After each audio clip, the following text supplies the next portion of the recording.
Բարեկալի Սիվիլնետ տաղավարում հյուրընկալել եմ առողջապահության նախարար Անահիտ Ավանեսյանին։ Բարև ձեզ։ Բարև ձեզ։ Շնորհակալ եմ հրավեր ընդունելու համար։ Տիկին Ավանեսյան, ինչպես եւ կարելի է կանխատեսել, մենք ձեզ զրուցելու ենք առողջապահական համընդհանուր ապահովագրության ներդրման եւ դրա հետ կապված հարցերի մասին։ Բազմաթիվին այսօր հնչող հարցերը համակարգի վերաբերյալ այսօր էլ կառավարության նիստի ժամանակ ընդունվեց որոշում ռեգիստրի ներդրման վերաբերյալ եւ ըստ այդմ հարց երկու կարևոր կոմպոնենտ այդ համակարգի մեկը ռեգիստրը, որ այսօր է որոշում ընդունվել եւ բավական այսպես ուրեմն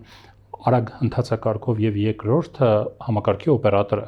որը պետք է կառավարի համակարգը, ընդհանրապես ցանկացած մեծ ենթակառուցված, որ ներդրվում է, պետք է ունենա օպերատոր։ Այդ օպերատորը դեռ չկա։ Թույլ տվեք այստեղ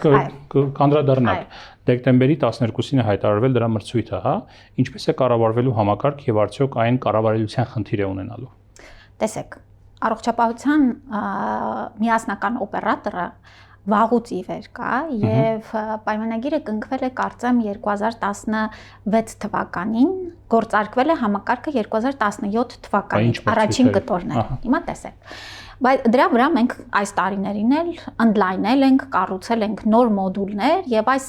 միասնական տեղեկատվական համակարգը օրեցօր ընդլայնվում է, բայց մենք առաջիկայում էլ ունենալու ենք հավելյալ գործիքների ներդրում այդ մեր ընդհանուր տեղեկատվական համակարգերը աշխատացնող հավելյալ գործիքների եւ դուք ի նկատի ունեք նման մի գործիքների նոր մրցույթի մասին, որը նախորդ տարի է ուրեմն դրվել մրցույթը եւ հաջորդիվել ունենալու ենք։ Տեսեք, ամեն օր AI գործիքները շատանում են։ Արհեստական բանականությունը առողջապահության բնագավառում ամենաարագ զարգացող ճյուղերից է եւ մենք այս նոր տեխնոլոգիական լուծումները ապահովելու համար պիտի հավելյալ անընդհատ ընդլայնենք մեր հնարավորությունները, բայց ասել, որ օպերատոր չունենք, դա իրականությանը չի համապատասխանում։ Եղած օպերատորն է ներդնելու այդ գործիքները, թե առանձին օպերատորը լինելու, որ ներդնելու է այդ գործիքները։ Լինելու են հավելյալ, այո, կարող են լինել հավելյալ օպերատորներ, որոնք միացյալ մեր այսօր գործող օպերատորի հետ ապահովելու են մեզ անընդհատ աճող համակարգեր։ Տեսեք, մենք այլ տեղեկատվական այսօր էլ համակարգեր կան, որոնք նույն տրամաբանությամբ աշխատում են Արմեդ էլեկտրոնային համակարգի հետ եւ օրինակ այլ լաբորատոր ծառայություններ ապահովող ներքին ուրեմն համակարգերը եւ սա մի էկո համակարգ է ընդհանուր առմամբ, որը իրար հետ ինտեգրվելով պիտի ապահովի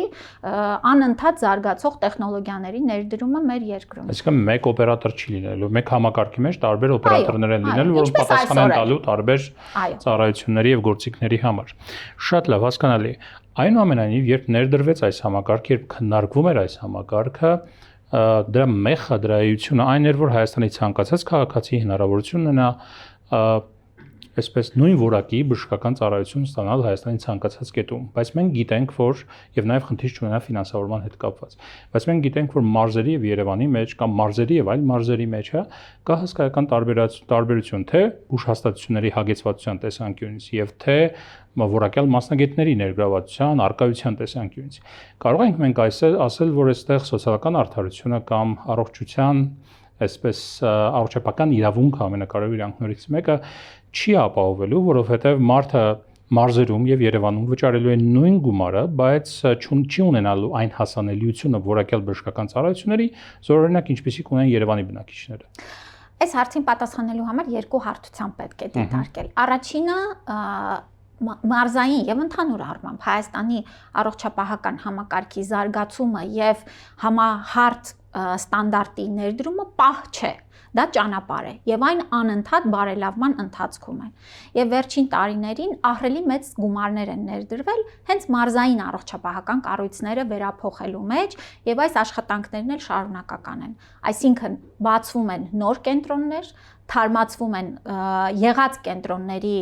սարքավորումների, հագեցումների, միայն այս վերջին տարվա մեջ 6 ուրեմն համակարգչային շերտագրման ապարատ է տեղադրվել մեր մարզային կենտրոններում։ Միայն 25 թվականին։ Կատեների մասին է խոսքը։ Կատեների մասին է խոսքը։ Հաջորդիվ մեր գնումների պլանում հաջորդ տարվա եւս ներառված է այս մեծածավալ սարքավորումներով եւ ենթակառուցվածքների թարմացման ծրագրերը։ Սա առաջին կետն է։ Երկրորդը, այսօր քաղաքացին ապահովագրության շրջանակներում էլ ինքն է ընտրելու, որ բժշկական կենտրոնից ստանա իր ուրեմն իրեն հասանելիք ծառայությունը։ Եթե մրցակցության արդյունքում Երևանի բժշկական կենտրոնը կամ մեկ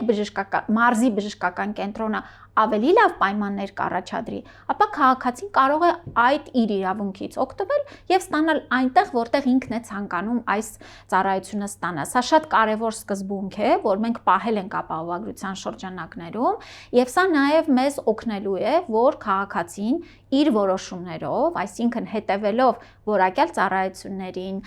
նաեւ ոչ միայն զուտ բժշկական միջամտությունների մասով, այլ նաեւ հավելյալ ընդհանուր ծառայությունների որակին կուղղորդի նաեւ մեր ֆինանսական միջոցների հոսքը, ինչը կբերի շարունակական նաեւ զարգացման։ Դա կարող է նաեւ բերել մրցակցության կլինիկաների եւ հիվանդանոցների միջև։ Եվ մենք նաեւ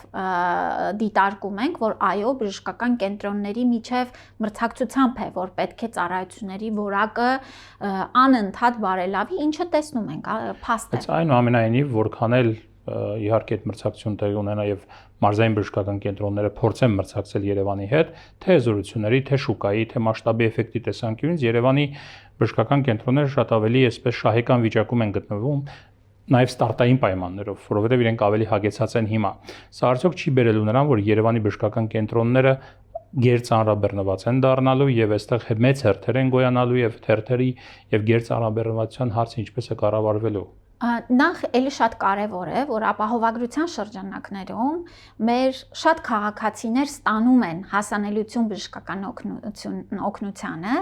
եւ հենց մարզային բնակչությունը եւս հասանելիություն է ունենում։ Եվ եթե առաջ մարզով չի սահմանափակվելու։ Բացարձակ, եւ այո ճիշտ եք ասում, քանի որ Երևանի բնակչությունը ավելի վճարունակ է, Երևանի բժշկական կենտրոնները այս ընթացքում ավելի մեծ հոսքեր են ունեցել ֆինանսական, բայց հենց ապահովագրության ներդրումը մի նոր ուրեմն խթան է հանդիսանալու մարզային բժշկական կենտրոնների համար, որովհետև բոլորս քաչ հասկանում ենք, որ նույն 65+ անձանց համար, մարզային բնակչության համար մի լրիվ նոր հասանելիության շրջանակ է բացվում եւ նրանք այդ ծառայություններից օգտվելով նաեւ նպաստելու են, որ ֆինանսական միջոցներ հավելյալ գնան մարզային բժշկական կենտրոններ եւ դա բերի զարգացման շրջափուլի։ Սա շատ կարեւոր հանգամանք է։ Եվ երկրորդը ընդհանուր առմամբ տեսեք բժշկական ծառայությունների օգտվելու առումով այո այսօր էլ կան հերթեր ֆիզիկական հասանելիության առումով, թողունակության առումով։ Մենք ունենք բժիշկներ, որոնց մոտ պետք է հերթագրվես մի քանի ամիս, որ կարողանաս նրանց մոտ այց ունենաս։ Եվ ապահովագրության շրջանակներում էլ այո լինելու են պլանային դեպքերում որոշակի հերթեր, եւ սա շատ նորմալ ընթացք է բժշկական օգնությունից ստանալու։ Հիմա եթե մենք նայում ենք, որ մի բանը ընդհանրապես հասանելի չէր շատ մեծ թվով անձանց եւ փոքր թվով անձանց էր հասանելի, այո, կարող էինք պահել այդ անարդար սոցիալական անարդարությունը եւ ելի մեր բնակչության մի մեծ հատվածին հասանելի չլիներ բուժօգնությունը, մի փոքր հատվածի հասանելի լիներ առանց հերթերի, բայց դա չի մեր նպատակը։ Մեր նպատակն է, որ բժշկական օգնությունը տրամադրվի ըստ անհրաժեշտության եւ այո, հասանելիության շրջանակներում շատ նորմալ է, որ մարդը հերթով ստանա այդ ծառայությունը։ Շատ լավ, բայց այնուամենայնիվ, օրինակ դրա մասին նաև վկայեց վարչապետի հայտարարությունը հայտնի տարեսկզբին չգրոհեք հիվանդանոցները եւ կլինիկաները, արդյոք սա խոսում է նրա մասին, որ մենք իսկապես այդ հերթերը եւ ծանրաբեռնվածությունը կառավարելու խնդիր ունենք, նախ մեկ, երկրորդը, որ համակարգը դեռ պատրաստ չի իսկապես ամբողջական ծավալման։ Համակարգը մինչև չծավալվի բարեփոխումը չի կարող պատրաստվել, որ կարողանա 100% այսպես բանի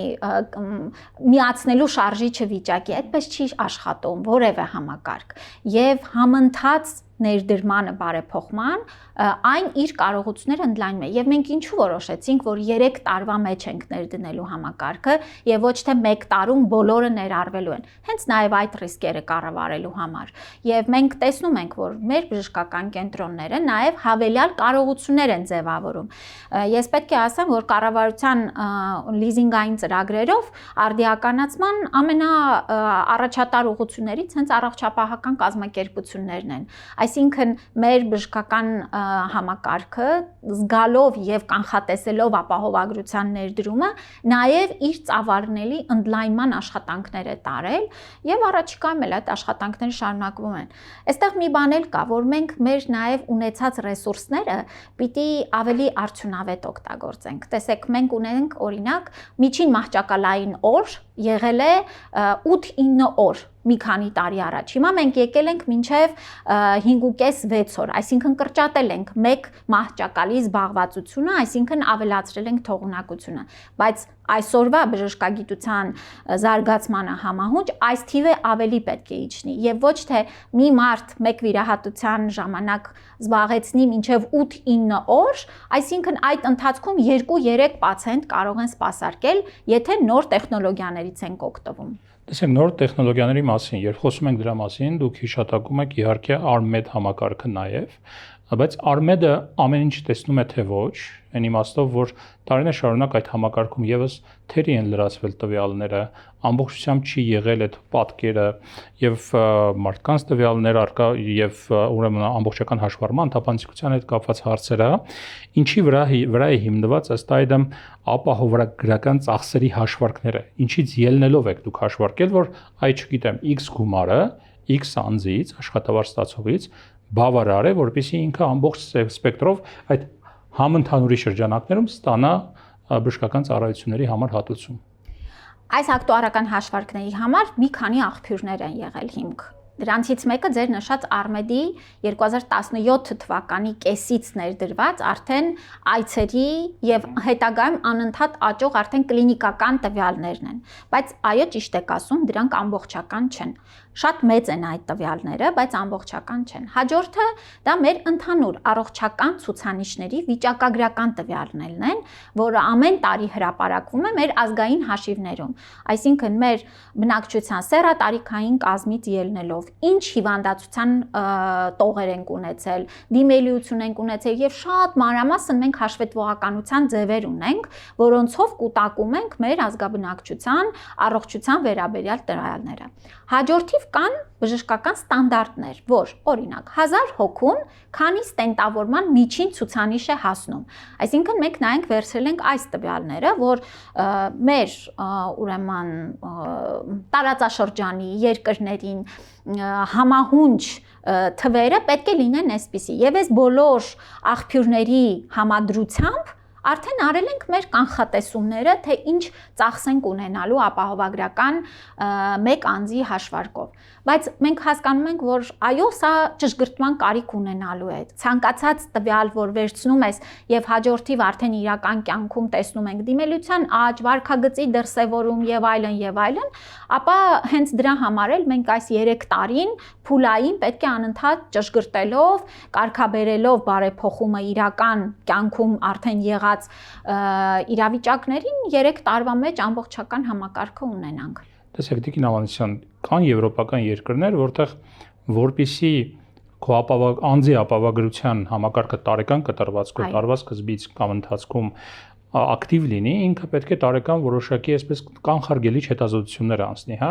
եւ դա նվազեցնում է հնարավոր հետագա բարդացումները մարդու մոտ, այդքան երկար չի պարկում, չգիտեմ, կլինիկաներում եւ այլ չի դիմում բժշկի, կանխարգելվում են որոշակի խնդիրներ։ Հայաստանում նախատեսվում է ապագայում նման բան, որպեսզի կանխարգելիչ հետազոտությունների խթան լինի նաև, որ եթե մարդ ցանկանում է ապահովագրությունից օգտվել, տարեկան 1 կամ 2 անգամ, չգիտեմ, անպայման պետք է անցնի ամբողջական հետազոտություն կանխարգելիչ։ Անպայման եւ եթե ապահովագրական համակարգի հիմքում հենց կանխարգելումը չդրվի, ապա ծախսերի անընդհատ աճ պետք է ակնկալենք։ Եվ պետք է ասեմ, որ առաջին անգամ մենք հիվանդաբուժությունից ավելի անցում ենք կատարում հենց առողջապահության։ Եվ մեր ապահովագրական փաթեթում ներառված է թե տարեկան պարտադիր կանխարգելիչ հետազոտումը, հաջորդիվ սկրինինգային ծրագրերի մի ամբողջ խումբ կա, ըստ տարիքի, այո, արդեն դրանք մտել են ապահովագրական փաթեթի մեջ։ Ուրեմն ամենատարածված եւ ամենակարևոր սկրինինգային ծրագրերից կրծքագեղձի մամոգրաֆիկ հետազոտությունը, MPV տեստավորումը մենք այս տարի ներդրեցինք վերջին սերնդի այսպես լավ տեստավորման համակարգը կանանց համար։ Հաջորդիվ կոլորեկտալ քաղցկեղի սկրինինգը եւ այլն եւ այլն։ Եվ սա արդեն մեկնարկել է, այս սկրինինգային ծրագրերի հասանելիությունը արդեն մեկնարկել է ապահովագրության շրջանակներում։ Բայց ինչպես ասում եք, մենք պիտի խթանենք եւ մենք նաեւ ունենալու ենք որոշակի բոնուսների հաշվարկ, որ անձը իր բոլոր այս ուրեմն հետազոտությունների ճիշտ ժամանակին անցել է, հնարավորինս քիչ է օգտվել բժշկական ծառայություններից եւ 2029 թվականից արդեն այս տարիների ընթացքում արդեն ուրեմն պարտադիր դարձած սկրինինգային ծրագրերի անցնելը ուրեմն կլինի պահանջ ապահովագրական փաթեթը ակտիվացնելու համար։ Այսինքն 29 թվականից է պարտադիր դառնում, կարելի ասել։ Այո, այսինքն 29 թվականից, եթե նախորդիվ պատմությունը չլինի սկրինինգային ծրագրերի անցնելու, ապահովագրական փաթեթը կսառի այնքան ժամանակ, մինչև անձը կանցնի իր այդ կանխարգելիչ հետազոտությունները։ Բայց այս տարվանից դրանք պարտադիր չեն։ Դրանք որպես ծառայություն հասանելի են, այո, որովհետև մեզ ժամանակ է պետք, որ անձինք այս 2 տարվա ընթացքում անցնեն այս բոլոր հետազոտությունները։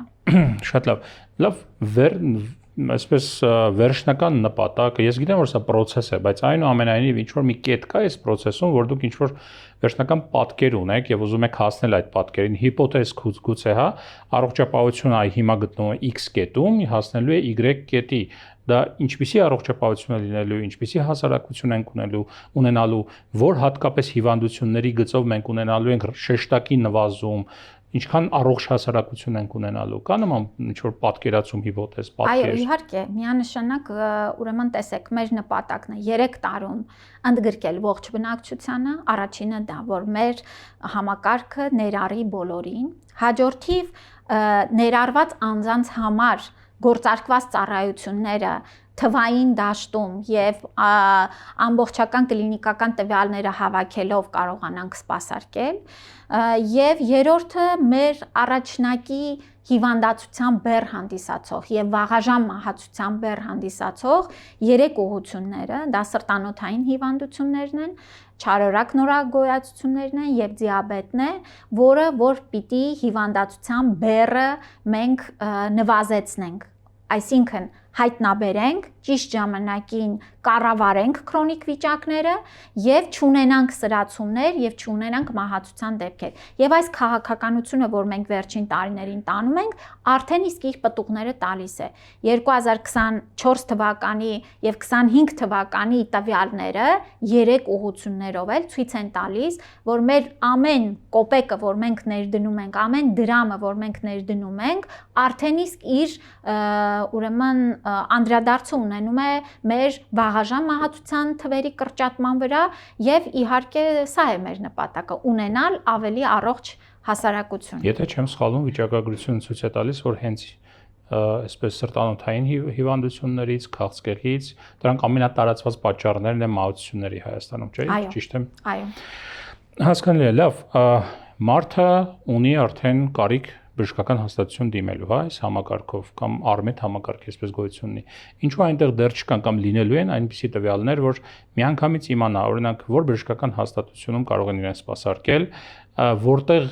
որտեղ է ծանրաբեռնվածությունը բարձր չարժի դիմել, որովհետև այնտեղ հերթերի մեջ է հայտնվելու, որտեղ կամ հստակ մահճակալների քանակ, չգիտեմ, ազատ բժիշկներ եւ այլ, կա նման այսպիսի մի պատկեր ունենալու ենք, թե չէ։ Իհարկե, մեր այդ հավելվածն էլ, ինչպես ասեցի, անընդհատ ընդլայնվելու է եւ նոր գործիքակազմ էլ ներդրվելու է, բայց այսօր արդեն մեր հավելվածում ներառված են շատ կարեւոր առաջնակի տեղեկատվությունը։ Մարդը ունի կարգավիճակ, ապահովագրավճար վճարող է, թե պետությունն է իր համար վճարում, ինչ ծառայություն է ստանում, ով է վճարում դրա դիմաց, ինչքան է վճարում, ինչ ծառայություններ է ստանում եւ շուտով նաեւ կունենանք քարտեզագրված բժշկական կազմակերպությունների ցանկերը քարտեզագրված։ Այսօր էլ ցանկը կարող են կայքում ծանոթանալ, բայց դա ուզում ենք լինի նաեւ հավելվածում։ Այսինքն պիտի ամեն ինչ անենք, որ այս ուրեմն հարթակը լինի առողջության կառավարման հեշտ եւ հասանելի մարդու համար միջավայր, որտեղ նա նախ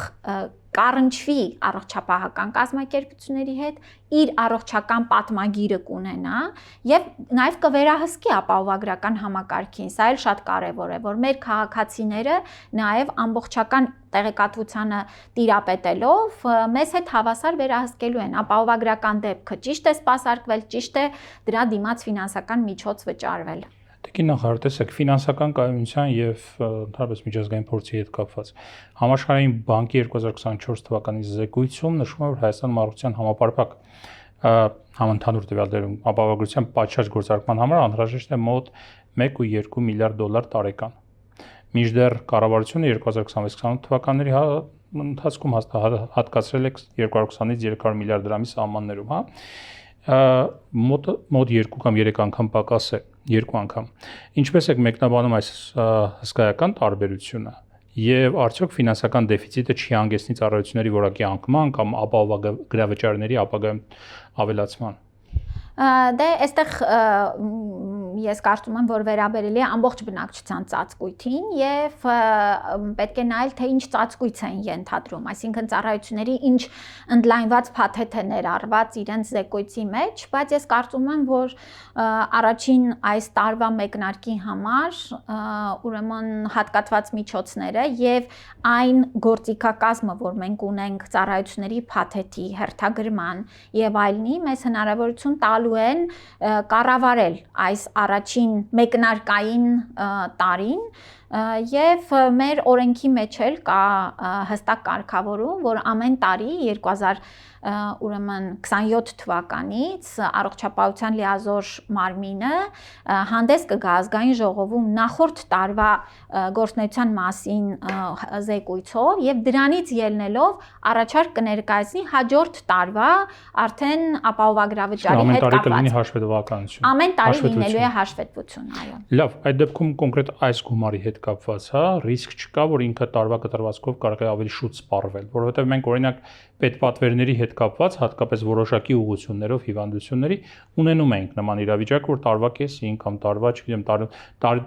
տարվա ավարտի մնացել էր մի քանի ամիս, բայց դրանք ավարտվում էին, որոշակի հիվանդանոցներում կամ որոշակի ուղղություններում։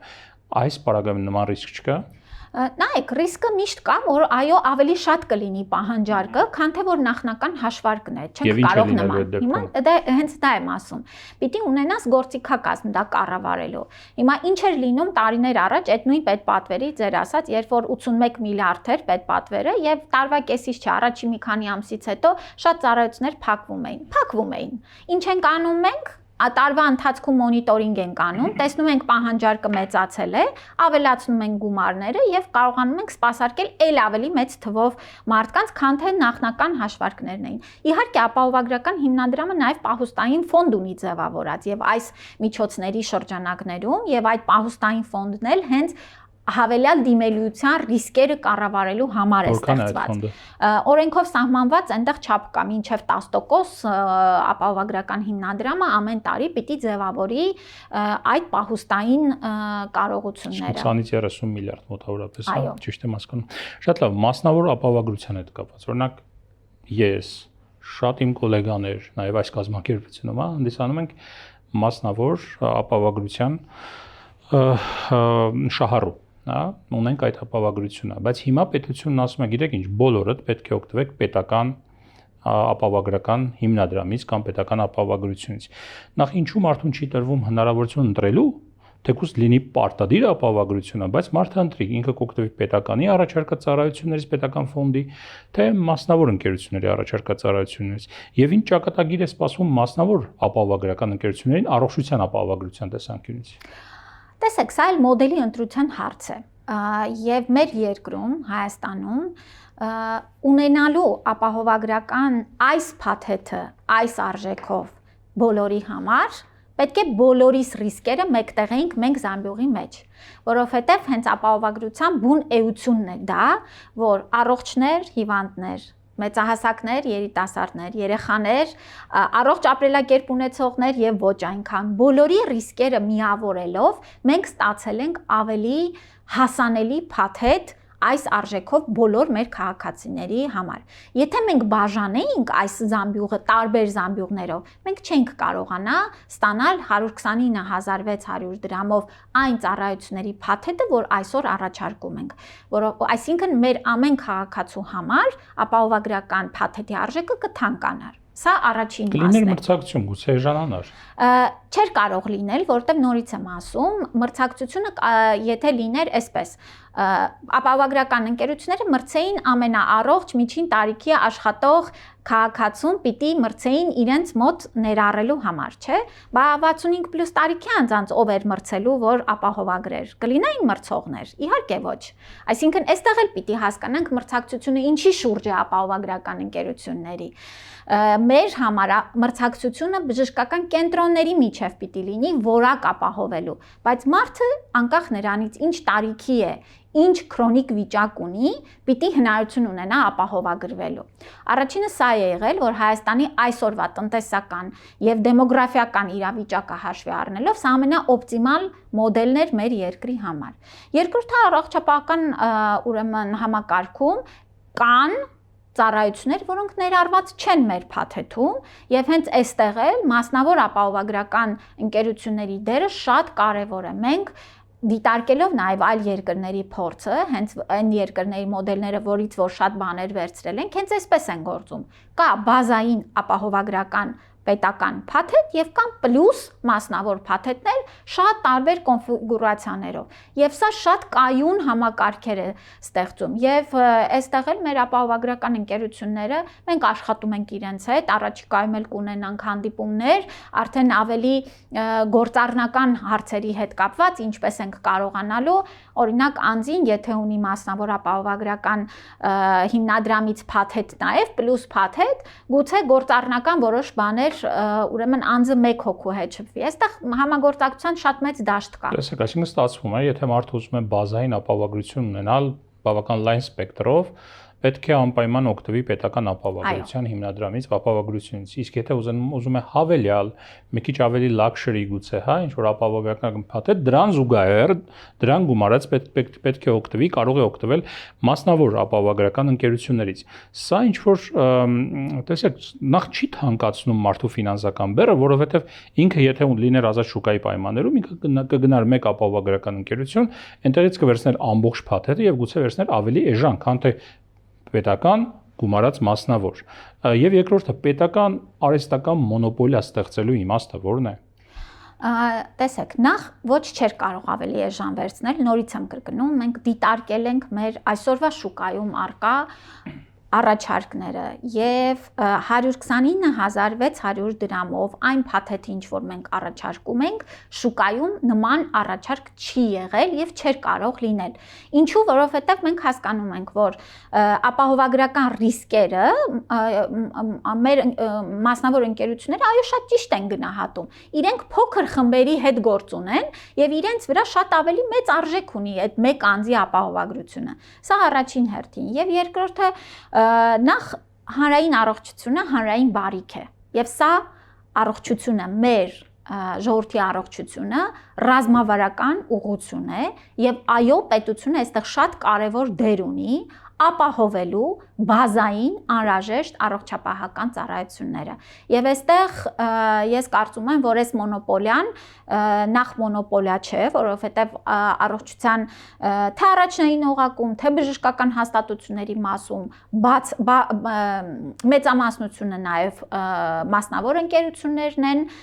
եւ այստեղ ոչ մի խնդիր ես չեմ տեսնում։ Դե մոնոպոլիա է, բազային փաթեթի առումով գոնե մոնոպոլիա։ Ապահովագրական առումով բազային այո, բայց որովհետև այն սպասարկում է հանրային շահը, այն սպասարկում է շատ կարևոր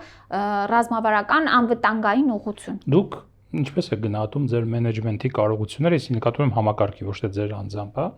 կկարողանաք այդ հսկայական ծավալը կառավարել հավուր պատշաճի եւ իսկապես որակյալ ծառայություն մատուցել հանրությանը, որովհետեւ օրինակ ես եթե հիմա ունենում եմ կարիք բժշկական հաստատություններից օգտվելու, ինչ եմ անում, զանգում եմ ապահովագրական ընկերությունը, այնտեղ շատ արագ ինձ պատասխանում են, ասում են ցանկանում եմ այսինչ բժշկական հաստատությունը գնալ այսինչ գանգատներով, այնտեղից եւս բավական արագ կոմունիկացում են ապահովագրական ընկերության հետ եւ ասում են դա ծածկում է տվյալ ծախսը, թե չի ծածկում եւ ըստ այդմ ես որոշում եմ իմ անելիքները։ Տվյալ պայմաններում ինչպես պետք է մարդը գործի, վաղը մյուս օրը ունի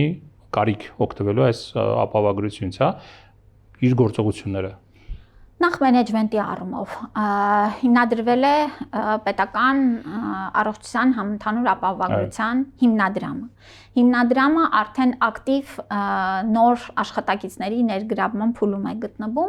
եւ ձևավորելու է այդ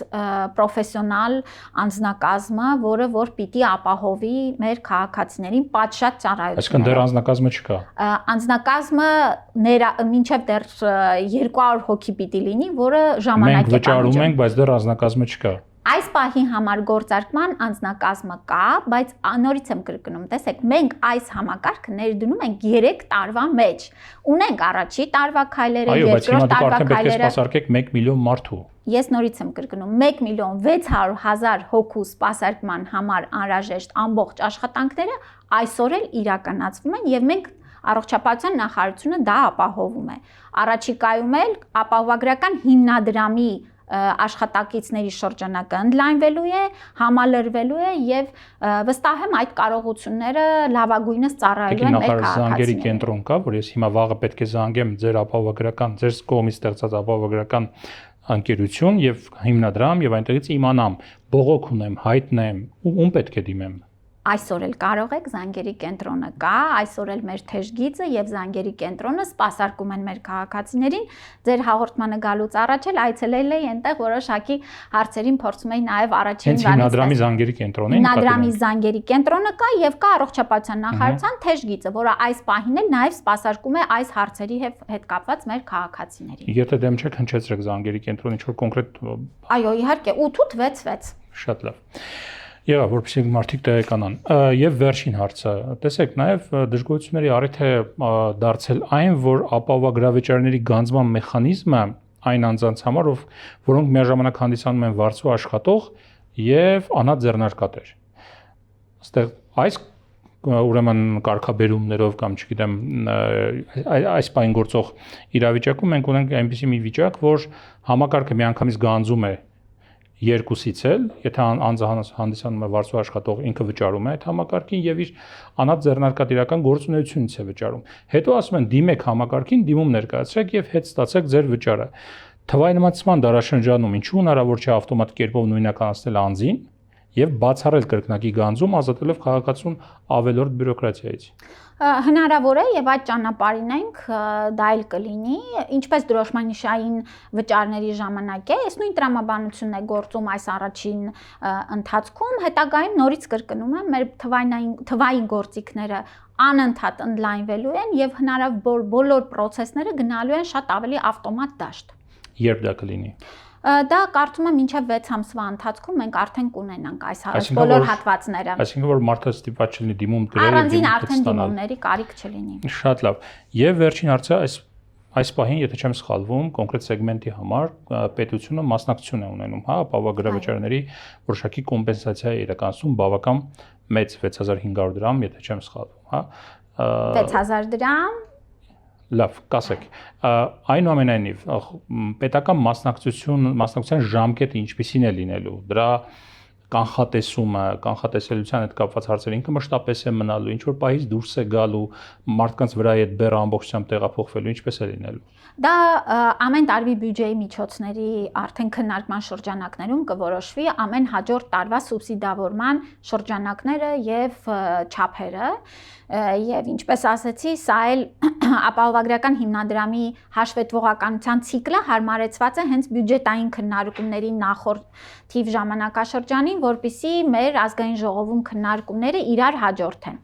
Այո, 2026 թվականի համար 200,000-ից մինչև 500,000 դրամ աշխատավարձ ստացողների համար պետությունը կսուբսիդավորի 6,000 դրամ սոցկրեդիտների չափը հենց այս տարի եւ սոցփաթեթի շահառուների համար հնարավորություն կտա իրենց 6,000 դրամը ուղղելու այստեղ 500-ից մինչև 1 միլիոն աշխատավարձ ստացողների համար դրոշմանիշային այս խնայողությունը եւս կուղվի 7,500 դրամի չափով, բայց նրանք սոցկրեդիտները արդեն հաջորդ տարի կկարողանան հետ ստանալ։ Նույնը սոցկրեդիտների մասով 1 միլիոնից ավել աշխատավարձ ստացողների համար կգործի։ Դրոշմանիշային վճարների փոփոխությունը այլևս չի փոխվելու, այսինքն սա 1 տարվա համար չէ, այլ արդեն ընդմիշտ այդպես է լինելու։ Այսինքն ուղղակի այնտեղից գնալու է առողջապահական համակարգ։ Ուղղությունը կփոխվի։ Շատ լավ։ Շնորհակալ եմ զրույցի համար։ Ես եմ շնորհակալ։ Սիվիլային տաղավարում ես զրուցեցի առողջապահության նախարար Անահիտ Ավանեսյանի հետ։ Առողջ եղեք, կհանդիպենք։